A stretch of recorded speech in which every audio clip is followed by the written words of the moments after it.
Hello, everyone. Let me ask you this. How many times have you said, "This is the last time," only to find yourself in the same painful situation again? How often do you extend a second chance, hoping for change, only to be met with the same disappointment?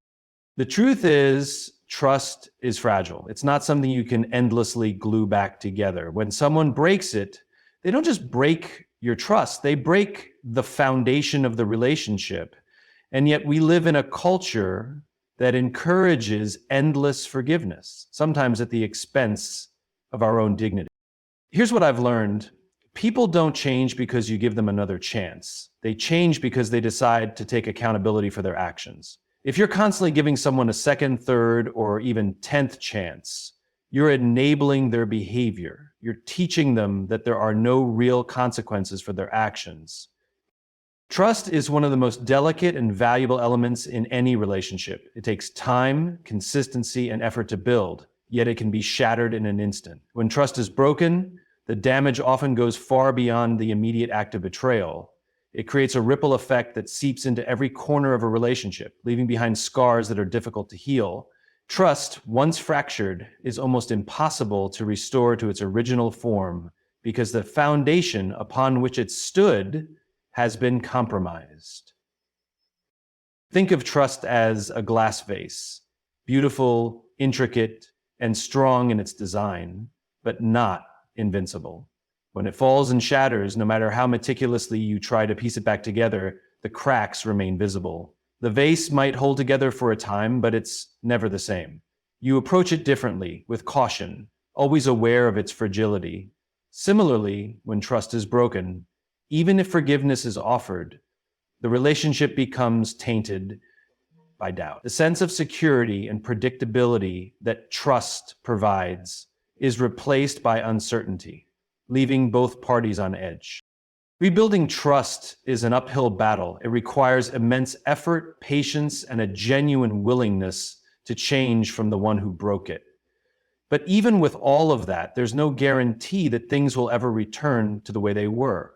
Once you've experienced betrayal, you begin to see the other person through a different lens. You question their motives, their actions, and their sincerity, even in moments where they may be acting in good faith. This lingering doubt erodes the connection and makes it difficult to fully invest in the relationship again. Moreover, trust isn't just about words or promises, it's about consistency over time.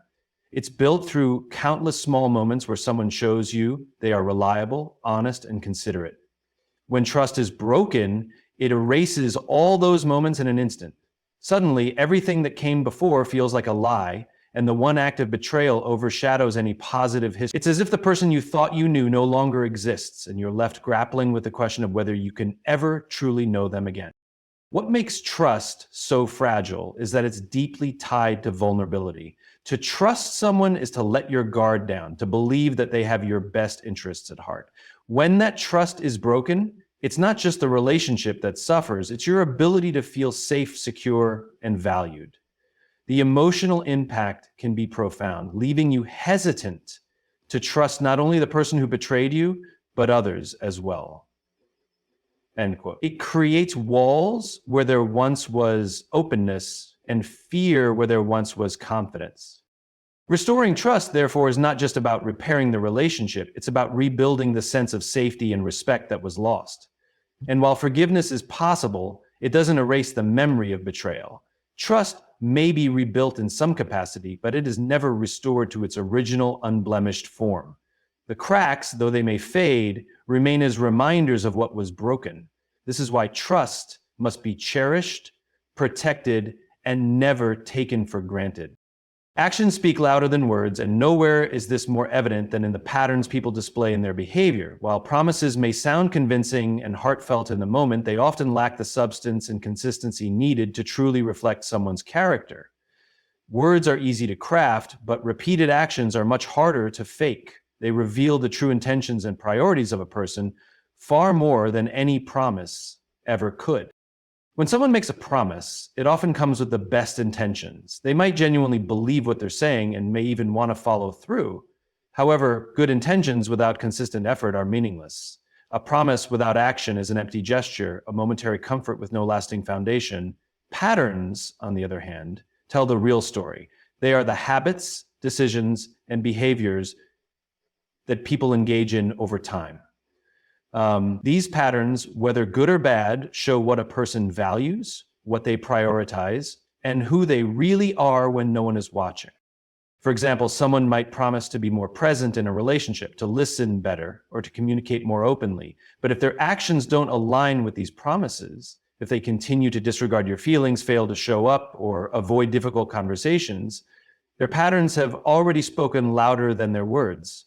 A single promise cannot undo a repeated history of neglect or disregard. Patterns reveal consistency, and consistency is the ultimate indicator of someone's true intentions. This is why it's so important to pay attention to actions over promises. Promises can be broken as easily as they're made, but patterns don't lie. They emerge over time and are often unconscious, reflecting a person's deeply ingrained values and habits. If someone consistently shows kindness, honesty, and reliability, those patterns are far more trustworthy than any words they might say. Conversely, if someone repeatedly lets you down, behaves selfishly, or acts in ways that hurt you, those patterns are a clear warning sign, regardless of how convincing their promises might seem.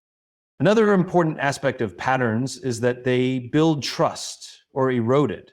When someone's actions align with their words over time, they create a sense of reliability and security. You don't have to second guess their intentions because their patterns prove that they mean what they say.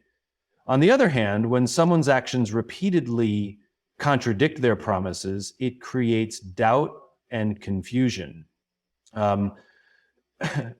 You begin to question whether you can believe anything they say, and the relationship suffers as a result.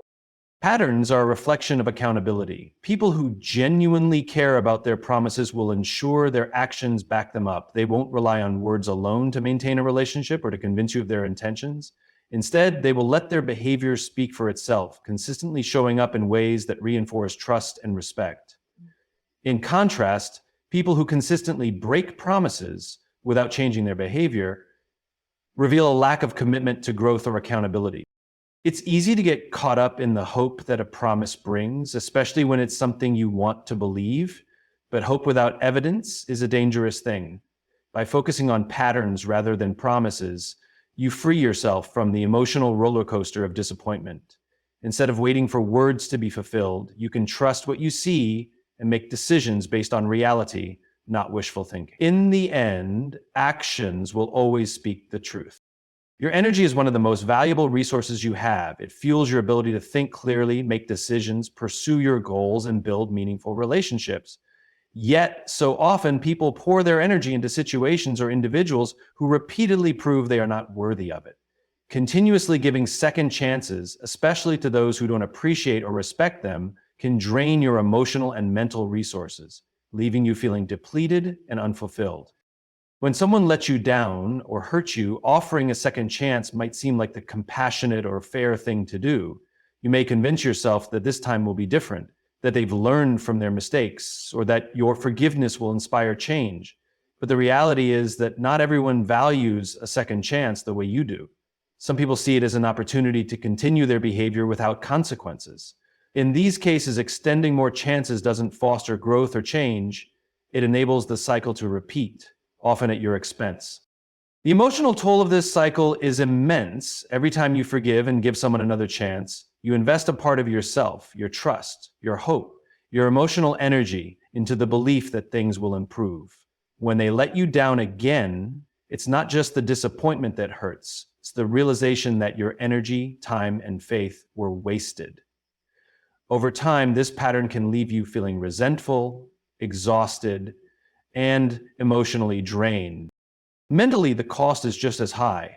When you're constantly trying to rationalize someone's behavior or justify why they deserve another chance, it takes up mental space that could be better spent elsewhere. You start overanalyzing their actions, questioning your own decisions, and replaying past events in your mind. This mental clutter prevents you from focusing on the things that truly matter in your life, such as your personal growth, goals, or relationships with people who genuinely care about you. Additionally, continuously giving second chances can create a sense of imbalance in relationships. When you're the one always extending grace and forgiveness, it can feel like you're doing all the emotional labor to keep the relationship afloat. Healthy relationships should be mutual, with both parties taking responsibility for their actions and contributing equally to the connection. If one person consistently takes without giving, it's not a partnership, it's a drain on your energy. And choosing to value your energy means recognizing when enough is enough. It's about setting boundaries and understanding that your well-being is just as important as anyone else's. It's not selfish to prioritize your mental and emotional health, it's necessary. When you stop giving endless second chances, you free yourself from the weight of others' repeated mistakes and make room for relationships and opportunities that uplift and energize you. By valuing your energy, you send a powerful message to yourself and others that you deserve respect, that your time and emotional investment are precious, and that you won't allow them to be wasted on those who don't appreciate them. This decision may be difficult at first, but in the long run, it's a step toward protecting your peace and reclaiming your energy for the things and people that truly matter. Self-worth is the foundation of how you allow others to treat you. It defines the boundaries you set, the respect you demand, and the behaviors you are willing to tolerate.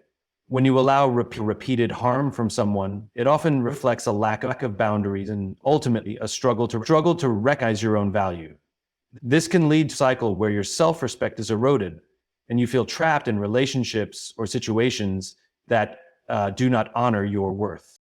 Boundaries are an essential part of any healthy relationship. They establish what you will and will not accept, serving as a guide for how others should interact with you. When boundaries are absent or consistently ignored, it sends a signal not just to others, but to yourself that your needs and well-being are secondary. Repeated harm, whether emotional, physical, or mental, thrives in the absence of boundaries. Each time you forgive without addressing the root issue, or allow someone to cross a line without consequence, you reinforce a dynamic where your self-worth is diminished. The problem is not necessarily in offering forgiveness, but in allowing forgiveness to become a gateway for repeated harm. Forgiveness without accountability sends the message that others can continue to hurt you without repercussions. Over time, this can lead to feelings of resentment, frustration, and even a diminished sense of self. You may start to question whether you are deserving of respect or kindness, internalizing the harmful behaviors as a reflection of your value rather than recognizing them as a reflection of the other person's actions. At its core, allowing repeated harm often stems from a deep desire for connection or validation. You may hope that if you are patient, forgiving, or understanding enough, the other person will change. But change does not come from enabling bad behavior. It comes from holding others accountable. True self-respect requires acknowledging that you are not responsible for fixing someone else's actions or making excuses for their behavior. It means standing firm in the belief that you deserve relationships that uplift and honor you, not ones that tear you down. Recognizing your self-worth also involves understanding that protecting yourself is not selfish, it is necessary. Setting boundaries and walking away from harmful relationships are acts of self-respect, not acts of cruelty. These decisions can feel difficult, especially if you care deeply for the person causing harm. However, staying in a situation where you are repeatedly hurt only reinforces a pattern that undermines your confidence and emotional well-being. Choosing to prioritize your self-worth may not change others, but it will change you. It will empower you to make decisions that align with your values and protect your peace. It will attract people who respect and appreciate you, and it will create space for healthy, nurturing relationships to flourish. Most importantly, it will remind you that your value is not determined by how much harm you can endure, but by the love, care, and respect you show to yourself. By refusing to allow repeated harm, you take the first step toward reclaiming your worth and building a life that honors it. Accountability is one of the most important forces for personal growth and transformation. It is through facing the consequences of our actions that we learn, evolve, and develop a deeper understanding of responsibility. When people are constantly excused from the repercussions of their behavior, They are denied the opportunity to reflect on their mistakes and grow from them. Growth requires honesty, and honesty begins with accountability. When someone harms others or makes a poor decision, the natural consequence of that action is an opportunity for self-examination. It forces them to confront the impact of their choices and recognize how those choices affect not only others, but also themselves. Without accountability, however, this process is interrupted. If their actions are consistently excused, they may begin to feel entitled to act without consideration for the consequences. This lack of accountability creates a cycle where harmful behaviors are repeated, unchecked, and reinforced over time. Excusing someone's actions, whether out of compassion, fear of conflict, or a desire to maintain harmony, may feel like a kind or forgiving response in the moment, but in reality, it often does more harm than good. When people are shielded from the consequences of their behavior, they lose the incentive to change. They remain stuck in the same patterns because there is no reason to do otherwise. Excusing someone sends an implicit message that their actions are acceptable and that no real change is necessary. Accountability, on the other hand, encourages growth by shining a light on the reality of a person's behavior. It requires them to take ownership of their actions, acknowledge the harm they have caused, and actively work to make amends. This process can be uncomfortable, but discomfort is often where the greatest growth occurs. It is through facing challenges, admitting mistakes, and learning from failure that people develop maturity, integrity, and empathy. Accountability is a form of respect, not only for the person being held accountable, but also for yourself and others impacted by their actions. It sets a standard for what is acceptable and reinforces the idea that everyone's actions have weight and significance. By holding someone accountable, you demonstrate that their behavior matters and that there are expectations for how they treat others. It communicates that relationships are built on trust, mutual respect, and responsibility, not on excuses or avoidance. In a broader sense, accountability helps build stronger communities and healthier relationships. When people take responsibility for their actions, it fosters an environment of trust and authenticity. It allows for open communication and creates opportunities for reconciliation and growth. Excusing someone, on the other hand, can breed resentment, frustration, and a lack of trust. Without accountability, relationships often become imbalanced, with one person shouldering the emotional burden while the other evades responsibility. Growth is a choice, and accountability is the catalyst that inspires that choice. By allowing people to face the consequences of their actions, you empower them to learn, adapt, and become better versions of themselves. Excusing behavior may seem like the easier path in the short term, but in the long term, accountability is the more compassionate and constructive approach. It is a gift that challenges people to rise above their mistakes and embrace the potential for real, lasting change. Forgiveness is often misunderstood as a gateway to reconciliation, but the two concepts are fundamentally different. Forgiveness is a deeply personal act, a decision you make within yourself to release anger, resentment, and the emotional burden tied to someone else's actions. It is about freeing yourself from the grip of negativity and allowing yourself to heal. So reconciliation, on the other hand, involves rebuilding trust and restoring a relationship, which requires effort, accountability, and genuine change from both parties. The distinction is crucial because while forgiveness is always within your control, reconciliation is not. Forgiveness is about letting go of the emotional weight that someone's actions have placed on you. It is not about excusing their behavior or minimizing the harm they caused. It is about choosing to no longer allow their actions to dominate your thoughts or dictate your feelings. By forgiving, you reclaim your peace and emotional freedom. It is an act of self-care, not an endorsement of what happened or a signal that things should return to how they were. Forgiveness is an internal process that benefits you regardless of whether the other person acknowledges their wrongdoing or seeks amends. Reconciliation, however, is a collaborative process that depends on more than just your willingness to forgive. It requires the other person to take accountability for their actions, demonstrate a genuine commitment to change, and earn back your trust. This is a much more complex and uncertain process because it relies on their behavior, intentions, and willingness to repair the relationship. Without accountability and change, reconciliation becomes impossible or even harmful. Allowing someone back into your life who has not addressed the harm they caused opens the door to repeated hurt and disappointment. This is why it is essential to separate forgiveness from reconciliation. You can forgive someone without allowing them back into your life or resuming the relationship as it was. Forgiveness can be an act of closure, a way to move forward without carrying the emotional baggage of the past. It is not a requirement to reestablish a connection, especially if doing so would compromise your well-being or put you in a vulnerable position. Protecting yourself from further harm is not a sign of bitterness or a lack of forgiveness. It is a sign of wisdom and self-respect. Understanding this distinction can also help alleviate the pressure people often feel to reconcile with those who have hurt them. Forgiveness does not obligate you to tolerate toxic behavior, rebuild broken trust, or maintain relationships that no longer serve your growth. It empowers you to release the pain while maintaining boundaries that honor your peace and dignity. It allows you to say, I release you, but I will not allow you to hurt me again.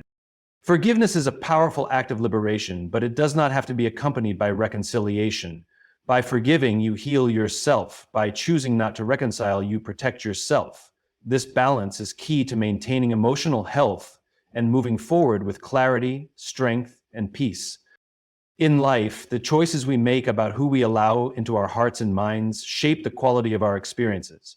By understanding that trust is fragile, recognizing patterns over promises, valuing your energy, respecting your self-worth, emphasizing accountability, and separating forgiveness from reconciliation, you empower yourself to build stronger boundaries and healthier relationships. Growth doesn't come from tolerating repeated harm.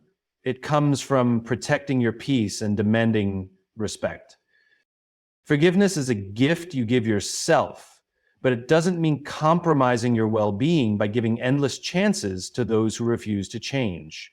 True self-respect is recognizing when to walk away to preserve your mental, emotional, and spiritual health. Remember, your energy, peace, and worth are too precious to waste. Stand firm in your boundaries and always choose to honor yourself.